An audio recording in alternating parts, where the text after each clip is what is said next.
J'ai l'habitude de commencer mes conférences toujours par ceci. Il n'y a pas de plus grande folie au monde que de condamner pour faux ce qui ne nous semble pas vraisemblable, et de ramener la puissance de Dieu et de notre mère nature à notre propre capacité et à notre suffisance.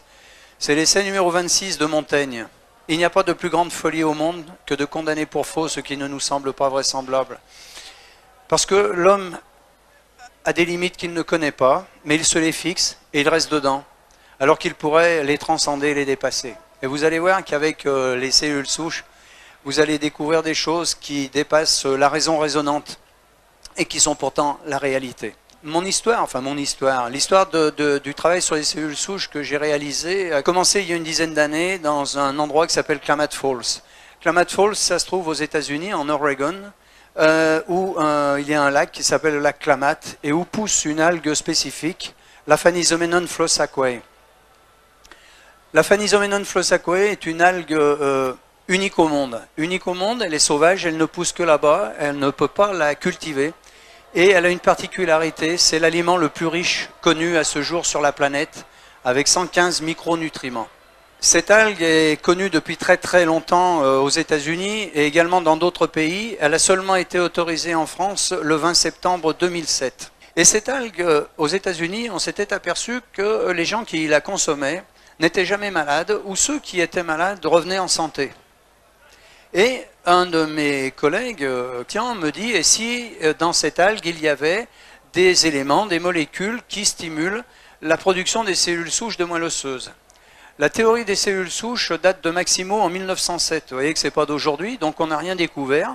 On a juste essayé d'appliquer, d'augmenter cette prolifération de ces cellules souches. Alors, l'homme est composé de 75 billions de cellules. Pour arriver à ces 75 billions de cellules, eh bien, il a bien fallu commencer par une, pour que ces cellules se multiplient. Chaque jour, notre corps va fabriquer des cellules de réparation. Notre cœur va fabriquer des cardiomyocytes, le foie des hépatocytes. Mais le foie ne fabriquera que des hépatocytes et le cœur que des cardiomyocytes, parce que ces cellules sont différenciées. Ce sont des cellules d'organes, d'accord? Et une cellule de cœur ne peut pas aller réparer une cellule de foie. Ou un foie, et une cellule de foie ne peut pas aller réparer un cœur, c'est biologiquement impossible. Le corps génère en moyenne 25 millions de cellules de réparation par jour. Le cœur que nous avons aujourd'hui a totalement été restauré en 4 mois. En 4 mois, le cœur que nous avons aujourd'hui n'est pas du tout le même que celui que nous avions il y a 4 mois. Il en est ainsi de tous les organes et même du cerveau. Ce qui est étonnant dans le cerveau, c'est que ces cellules, les neurones et les cellules gliales se régénèrent en permanence et pourtant on a le souvenir de ce qui s'est passé il y a 1 an, il y a 2 ans, il y a 10 ans, il y a 20 ans. C'était un miracle. Avant d'arriver à un corps complet de 75 billions de cellules, eh bien, il faut bien commencer par une seule. Alors, comment ça se passe chez les mammifères? Eh bien, c'est un ovocyte qui est fécondé par un spermatozoïde, bien entendu, et qui va donner la vie. L'homme ne sait pas donner la vie. L'homme ne donne pas la vie. C'est un acte magique. Nous pouvons dupliquer, nous pouvons cloner. Nous ne pouvons pas donner la vie. On ne sait pas faire, ça ne nous appartient pas, grâce à Dieu. Cette cellule fécondée, cet œuf fécondé, cet ovocyte fécondé va se multiplier pour donner des cellules dites totipotentes. Et là, nous sommes dans les cellules souches, mais embryonnaires. Ces cellules souches embryonnaires vont ensuite se multiplier pour donner apparition de ces cellules pluripotentes qu'on va appeler des blastocytes, dans lesquels on va trouver des blastocèles. Puis l'embryon, le fœtus, puis l'humain. Les cellules totipotentes ici, ce sont les cellules embryonnaires. Totipotente, ça veut dire toute potentialité. Toute potentialité. Retenez bien ça, tout est là-dedans. Tout est dans ce tableau. Cellule embryonnaire totipotente. Une cellule. Cette cellule, elle va se multiplier en deux. Une cellule souche mère et une cellule souche fille. Ces cellules vont à nouveau se multiplier en deux, puis en deux, puis en deux, puis en deux, à l'infini. D'accord ? Quand elles vont se multiplier, elles vont donner apparition à cellules pluripotentes. Pluripotentes. Plusieurs potentialités. Totipotente, toute potentialité. Pluripotente, plusieurs potentialités. Elles peuvent se multiplier et se différencier dans tous les types de tissus. C'est-à-dire qu'une cellule totipotente ou pluripotente peut faire du cerveau, du foie, du pancréas, de l'œil, de l'estomac, de l'intestin, tous les organes. Ça, c'est scientifiquement prouvé. On a pensé, jusqu'à il y a quelques années, que les cellules souches pluripotentes n'avaient pas les potentialités des cellules totipotentes. Parce que là, nous sommes dans les cellules embryonnaires, là, dans les cellules souches adultes. Or, elles peuvent se multiplier et se différencier dans tous les types de tissus. Cela, aujourd'hui, on le sait. Ces cellules vont à nouveau continuer à se multiplier par 2 pour donner apparition des cellules multipotentes, multiples potentialités. Mais là, attention, elles ne peuvent se renouveler que dans certains types de tissus, et on va le voir dans le schéma suivant, on reviendra sur le schéma après, dans un feuillet, dans un certain type de feuillet embryonnaire. Puis ensuite, ces cellules vont se multiplier à nouveau pour donner naissance à des cellules différenciées, c'est-à-dire des ostéocytes, des cardiomyocytes, des hépatocytes. Mais une fois que les hépatocytes seront faits, aujourd'hui, dans l'état de nos connaissances, ils ne peuvent pas revenir en arrière. C'est-à-dire qu'un hépatocyte ne peut faire que du foie. Et ces cellules de foie vont se multiplier. On connaît ça depuis très longtemps. Le foie est un organe qui se régénère très très vite, en permanence. Donc voilà l'œuf ici fécondé, le zygote, l'ovocyte, qui va, une fois fécondé, va donner apparition, naissance à des blastocytes dans lesquels on va trouver une trentaine de blastocèles. Ces blastocèles vont se multiplier et puis vont migrer, soit dans l'endoderme, soit dans le mésoderme, soit dans l'ectoderme. C'est ce que je vous disais dans le tableau précédent, c'est-à-dire que cellules multipotentes peuvent se renouveler qu'en certains types de tissus. C'est-à-dire, une fois qu'elles seront ici, elles ne pourront se renouveler dans l'endoderme que dans du poumon, du tube digestif ou du foie.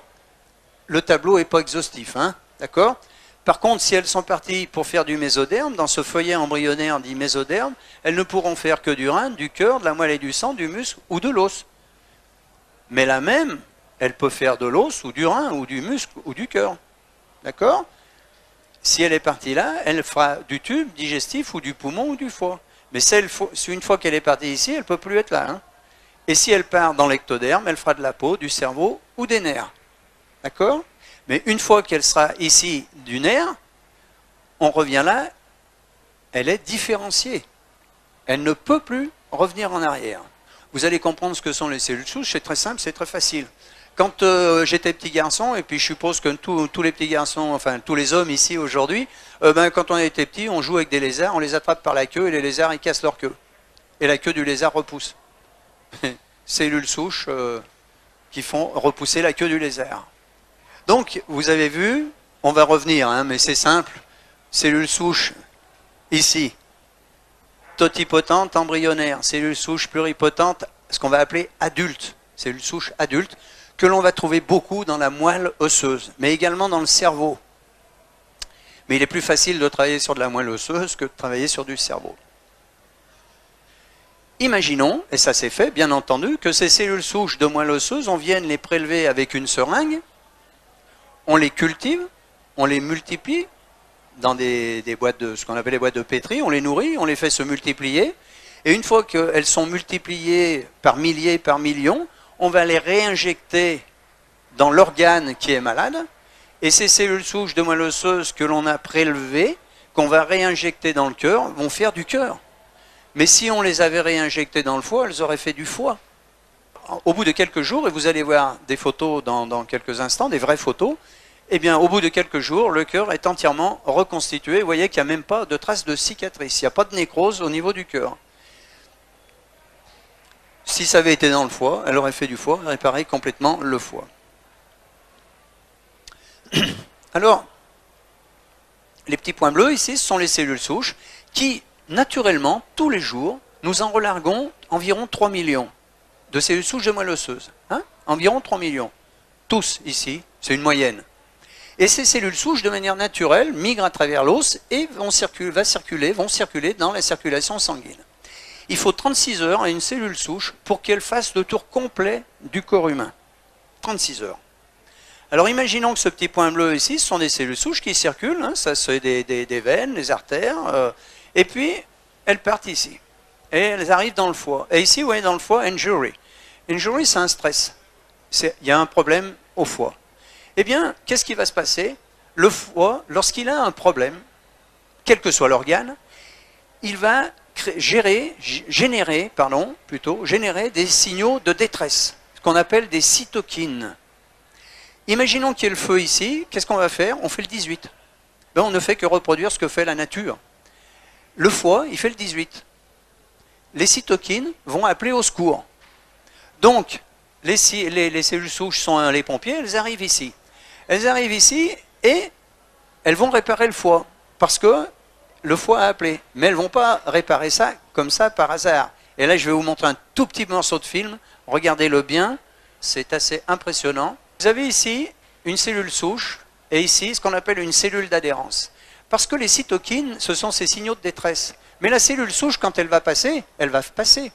Et comment elle va faire pour faire du foie? Eh bien, il faut qu'il y ait une cellule, ce qu'on appelle les cellules d'adhérence, qui vont les coopter. Et regardez bien ce qui va se passer. Ça, c'est une cellule souche. Ça, c'est une cellule d'adhérence. Regardez bien, ça ne dure pas longtemps, mais c'est très, très chouette. For the brain from embryonic stem cells. And it turns out that we're able to do this. And that these neural stem cells, as we call them, la cellule d'adhérence va chercher la cellule souche et lui dit, viens ici et toi, tu vas faire du foie, si c'est un problème de foie, ou du cœur, si c'est un problème de cœur. Ce film a été fait par l'université d'Édimbourg. C'est pas moi qui l'ai réalisé, mais je trouve que le petit morceau, bon, tout le reste, c'est très très chouette, mais celui-là est particulièrement beau. Donc cette cellule, ici, elle va passer, elle va arriver là parce qu'il y a eu des signaux de détresse des cytokines, et au moment où elle va passer là, il y a une cellule d'adhérence qui va la coopter, et pour dire, toi tu restes là, tu fais du foie. Et puis, il y en a beaucoup qui arrivent, et puis elles ressortent, soit parce que le problème est réglé, soit parce qu'il n'y a pas suffisamment à ce moment-là de cellules d'adhérence, donc elles vont refaire un tour. Et puis elle ressort, et puis elle vient ici. Et là, on s'aperçoit qu'il y a un problème sur le derme. Eh bien, exactement la même chose, cytokine, cellule d'adhérence, et celle qui était ici, qui est ressortie, qui n'a pas fait du foie, elle va faire du derme. Et si au lieu de venir ici, elle était partie là, eh bien, vous voyez, de l'intestin, cytokine, cellule d'adhérence, et elle va faire de l'intestin. Celle, quand elle est ici, elle ne sait pas si elle va faire du foie, de l'intestin ou du derme. Elle peut tout faire. Pluripotente. C'est merveilleux. C'est merveilleux. Donc nous avons, chaque jour, 3 millions de cellules souches que nous libérons et qui sont capables de nous réparer. Lorsque l'on se blesse, je prends la main, c'est plus facile pour moi pour vous montrer, on se blesse à la main, eh bien vous savez qu'au bout il va y avoir du sang, et puis ça va coaguler, il va y avoir une croûte, et quand la croûte tombe, c'est réparé. Eh bien il y a des cellules souches évidemment de l'épiderme, et du derme si c'est profond, de l'épiderme en surface, qui sont venues réparer, mais également des cellules souches de moelle osseuse. Ah, c'est bien, vous dites ça, mais vous pouvez le prouver. Eh bien, c'était tout le but du travail, c'était de prouver que c'était bien des cellules souches. Alors, comment on fait? Eh bien, c'est très simple. Alors, un petit schéma ici, pour vous rappeler, si on parle bien de moelle osseuse, pas de moelle épinière, les cellules souches de moelle osseuse migrent à travers l'os, et ces cellules souches peuvent faire du muscle squelettique, des cellules épithéliales, des neurones, des cellules gliales, du muscle cardiaque, de la graisse, des globules rouges, des globules blancs, du cerveau, du foie, etc. Les mêmes. Les mêmes. Nous étions convaincus de ça, mais il fallait le démontrer. Donc nous avons demandé au professeur Orlik, vous voyez Orlik ici, le professeur Orlik, il travaille à l'université dans l'Illinois, et on lui a demandé, parce qu'il ne faut pas être à la fois juge et partie, il faut demander à l'extérieur, monsieur le professeur, est-ce que vous pouvez prouver que ce que l'on dit est vrai? Donc il a fait les essais. Alors qu'est-ce qu'il a fait? Eh bien il a provoqué une centaine d'infarctus du myocarde sur des souris. À ce moment-là, le professeur Orlik sépare ces 100 souris en 2 lots de 50. Il les remet dans leur cage, et dans les premières, il les remet dans leur cage et il leur donne à manger de la nourriture comme d'habitude. Et on s'aperçoit que 27 jours après, du groupe contrôle, il y a une scarification terrible au niveau du muscle ventriculaire, vous voyez en bleu ici, une toute petite reconstruction en rouge sur uniquement 17% de survivants. D'accord? Infarctus du myocarde, et on les laisse se débrouiller, on ne change rien au régime alimentaire.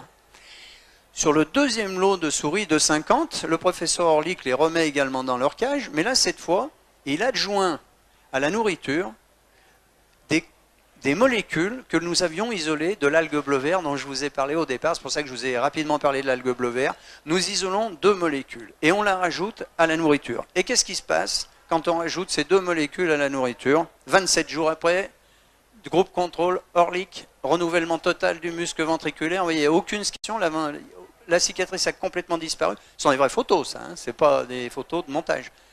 73% de survivants contre 17%. Il n'y a pas d'effet placebo chez les animaux. Donc l'écart est réel. 17% chez celles qui se débrouillent toutes seules avec une toute petite, vous avez vu, revascularisation, un tout petit muscle. Là, le muscle est entièrement refait en 27 jours. Ah, c'est bien. Donc, c'est ça, 73% contre 17%. Oui, mais c'est un constat. C'est pas une preuve. Ah, vous avez raison. C'est pas une preuve. On peut faire ça à l'infini, ça ne sera jamais une preuve. Alors comment prouver que c'était bien des cellules souches qui arrivaient de la moelle osseuse? Eh bien, je le dis dans toutes les conférences, lorsque j'étais plus jeune, à partir de l'âge de 15 ans, dans les 63, eh bien, je faisais de la spéléologie. Et quand on perdait une rivière souterraine, on mettait dans l'eau de la rivière un produit qui s'appelle la fluorécéine. Cette fluorécéine, c'est un produit qui est indélébile et que l'on va retrouver 100 mètres, 500 mètres, 5 km, 10 km, 20 km, 30 km plus loin, quand l'eau va résurger. Et quand cette eau va résurger, va ressortir de la terre, dans un lac ou dans une rivière, on va voir que cette eau est fluorescente. C'est la preuve qu'elle vient bien de l'endroit où on a mis la fluorécéine, elle est passée dans la terre et elle ressort. Eh bien, on a fait exactement la même chose. Le professeur Orlik a simplement mis un produit fluorescent dans la moelle osseuse, que l'on appelle le test d'immunofluorescence. On provoque un infarctus du myocarde, ou peu importe l'accident, et à ce moment-là, on attend, et on regarde ce qui se passe, et 36 heures après, alors bon, ça c'est un dessin bien entendu, le cœur humain, il y a un infarctus du myocarde, et 36 heures après, qu'est-ce qu'on s'aperçoit? Que 30% des cellules de réparation étaient fluorescentes. Donc elles venaient bien de la moelle osseuse, elles avaient migré, et pour venir réparer le problème, grâce aux cytokines qui appellent, et aux cellules d'adhérence. CQFD. La démonstration était faite que c'était bien ça. Alors notre but à nous, c'était de dire, eh bien, puisque nous avons 3 millions de cellules souches de réparation, et que manifestement ça ne suffit pas, surtout lorsque l'on vieillit, pour ça que l'on vieillit, est-ce qu'il n'y aurait pas dans cette algue bleu-vert des éléments qui permettent de stimuler l'augmentation de ces cellules souches et leur prolifération? Eh bien oui, et on avait isolé à l'époque 2 éléments qui ont permis d'augmenter cette production et cette migration de 30%. C'est-à-dire qu'au lieu d'avoir 3 millions de cellules de réparation quotidiennes, comme je vous ai dit tout à l'heure en moyenne, eh bien on en avait 3,9 millions. Donc on avait 900 000 cellules souches de réparation supplémentaires. Donc c'était déjà un grand progrès. En 2007, j'arrête de travailler avec l'équipe d'Oregon et de Californie, c'était la même, on travaillait dans les 2 universités. Et là, je vais travailler avec le professeur Paul Raoul Sandberg à l'université de Tampa, en Floride. Tampa, c'est la 9e université des États-Unis. Et là, on va rajouter au produit de Paul Raoul Sandberg de l'université de Floride le noyau cellulaire, le cœur de la phanisoménon, isolé avec l'éthanol. Ça veut dire qu'aujourd'hui, au lieu d'avoir 3 millions de cellules de réparation quotidiennes, on en a 5,4 millions. Ça change beaucoup de choses. Ça veut dire qu'on est capable vraiment de se régénérer beaucoup plus vite et beaucoup mieux. C'est un phénomène naturel. Il n'y a, depuis 10 ans, aucun épuisement de la production de ces cellules souches de moelle osseuse. C'était les questions qu'on a pu se poser pendant 2 ans, 3 ans au départ. Mais est-ce qu'un jour, on ne va pas épuiser? Non. C'est comme le sang. Quand vous êtes donneur de sang, on vous prend un quart de litre de sang. 3 jours après, votre sang il est entièrement reconstitué. Eh bien là, c'est la même chose. Au bout de quelques heures, les cellules souches sont à nouveau reconstituées, etc. Il n'y a pas d'épuisement du taux de prolifération des cellules souches. Donc on a mis un produit au point qui s'appelle le Synerstem que vous avez ici, qui est donc à base de myrtille, de thé vert, de bleuet, de carnosine, de vitamine D3 et du cœur de la phanisoménon. Uniquement le cœur, hein, je ne parle pas de la totalité de la plante, uniquement le cœur. À quoi servent les cellules souches?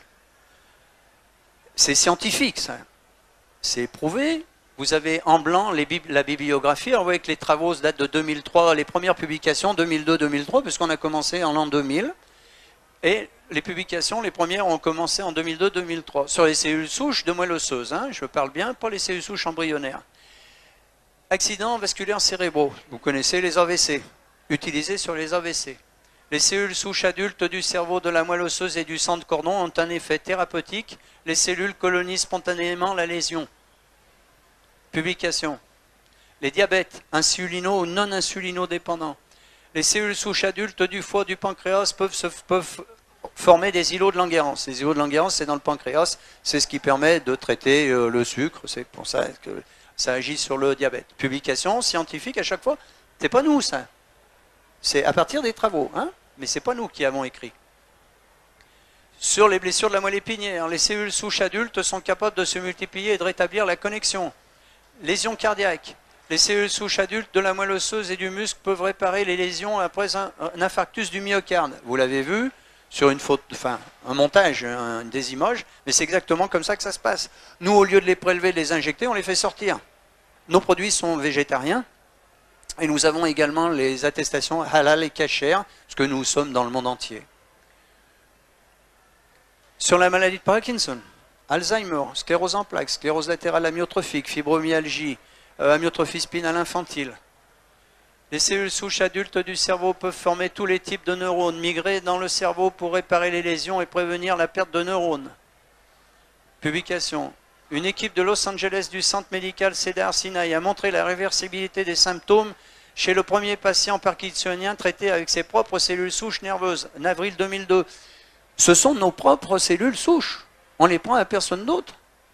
Donc elles sont forcément compatibles. Il n'y a pas de problème là. Elles sont biologiquement compatibles.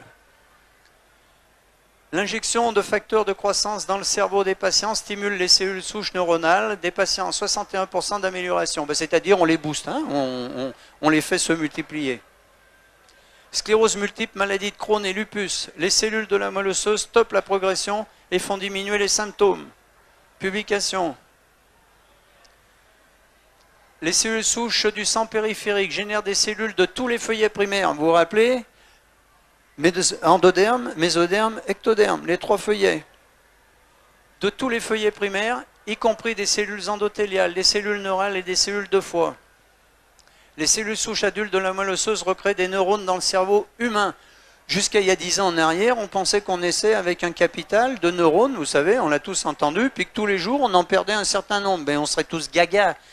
Donc, c'était pas possible, mais on pensait que c'était comme ça. Et en réalité, les neurones se reproduisent eux-mêmes. Et les neurones sont aussi capables de faire n'importe quelle cellule du corps humain. C'est une particularité. C'est comme dans les cellules souches de moelle osseuse. La transplantation de cellules souches de moelle osseuse adultes répare les tissus cardiaques chez les patients. Les cellules souches adultes de la moelle osseuse forment du foie, de la peau, du tube digestif chez les patients et participent à la formation de tous les tissus du corps humain. À chaque fois en blanc les publications. Une unique cellule de moelle osseuse d'une souris adulte forme de la moelle fonctionnelle, des cellules sanguines, du foie, du poumon, du tube digestif, de la peau, du cœur et du muscle squelettique. Les cellules souches adultes du cerveau se différencient en tissus de nombreux organes, cœur, poumon, intestin, rein, foie, système nerveux, muscles et autres tissus. J'insiste bien, le produit que nous avons mis au point, le Synerstem, qui est un produit naturel, végétarien, il ne guérit rien, il ne soigne rien. Il n'a aucune propriété thérapeutique. Vous avez bien compris que son seul rôle, c'est de stimuler la production de nos cellules souches et leur migration. Et que ce sont nos cellules souches qui nous réparent. D'accord? J'insiste, c'est important. On ne prend pas de raccourci. Le produit ne guérit rien. Aujourd'hui, on sait que l'on peut augmenter la production et la prolifération des cellules souches de moelle osseuse de 80%, ce qui nous permet d'avoir, de presque pas tout à fait doubler, bientôt oui, mais pas encore, de doubler notre capacité d'auto-régénération. Alors, vous avez beaucoup de résultats positifs, mais vous avez aussi des échecs. Et ces échecs, c'est pourquoi? Eh bien, il y a deux critères à ça. Et les échecs, on les a quantifiés. Sur toutes les pathologies confondues, 7%. Et 7%, c'est pas beaucoup, 7% d'échecs. Mais c'est 7% de trop. Mais on ne pourra jamais arriver à 100%. Et celui qui vous dirait ça sera un menteur. Et 7% d'échecs, pourquoi? Deux critères. Un, des gens qui vont arrêter trop tôt. Nous avons eu une dame qui avait une sclérose en plaques depuis 15 ans. et qui, cette année, là, au salon à Paris, vient me voir avec ses béquilles en me disant « Monsieur Ponnier, ça n'a pas marché. » Ah bon, c'est quoi une sclérose en plaques? Vous avez pris pendant combien de temps? 4 mois. Et je ne suis pas la fée Clochette, ni Merlin l'Enchanteur, et je ne peux pas dire combien de temps ça prendra. Mais cette dame, elle avait une sclérose en plaques depuis 15 ans, il fallait qu'en 4 mois, elle soit debout, sans béquille. Mais je ne sais pas, peut-être qu'il fallait qu'elle fasse pendant 1 an. Et puis peut-être que ça n'aurait jamais marché. Parce qu'il y a des gens chez qui ça ne marche pas. Et ça ne marchera jamais, parce qu'il y a une partie de la population dans le monde qui ne relâche pas les cellules souches de moelle osseuse. Donc ils n'ont pas cette capacité supplémentaire pour s'auto-régénérer. Voilà. Mais je ne sais pas expliquer pourquoi. Les cellules souches de moelle osseuse également ne sont jamais cancéreuses. Je ne sais pas si je l'ai dit, mais je le dis, c'est important. Ne sont jamais cancéreuses. Vous savez, j'aime bien aussi cette phrase de Mark Twain. C'était impossible, mais ils ne le savaient pas. Alors ils l'ont fait.